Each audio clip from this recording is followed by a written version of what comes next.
آقا ما یه رفیقی داشتیم چای رو خیلی کم رنگ می‌خورد، چربی و نمک و نوشابه اصلا نمی‌خورد، مدام ورزش می‌کرد.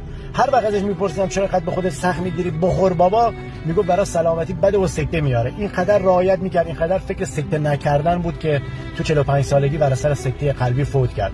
اوایل که اومده بودم سر کار، که همکاری داشتم در ماه 1000 تومان خرج نمی‌کرد، فقط پس انداز می‌کرد. بعضی وقتا میگفت این همه پس انداز می‌کنم نکنه تو این مسیر یه روز تصادف کنم بمیرم. آخرش تو همون مسیر تصادف کرد، مرد.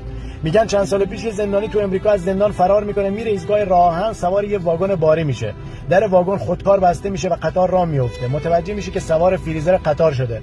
روی تیکه کاغذ مینویسه این مجازات رفتارهای بد منه که باید منجمد بشم. قطار به ایستگاه میرسه و مامورا با جسد زندانی روبرو میشن، در حالی که فریزر قطار خاموش بوده. میخوام اینو بهتون بگم، توی دنیا منتظر هر چی باشیم همون برامون پیش میاد. اگه منتظر شادی باشیم شادی پیش میاد، منتظر غم باشیم غم پیش میاد. هیچ وقت پولو برای بیماری و مشکلات پس انداز نکن، چون رخ میده. پولو برای عروسی، خرید خونه، ماشین، مسافرت، اینجور چیزا پس انداز کن. اگه گفتی این پول برای خرید ماشین، دیگه به تصادف فکر نکن. ژاپنی‌ها یه ضرب المثل دارن که میگه اگه فریاد بزنی به صدات گوش میدن، اگه آروم بگی به حرفت گوش میدن. قدرت کلماتتو بالا ببر، نه صدات رو.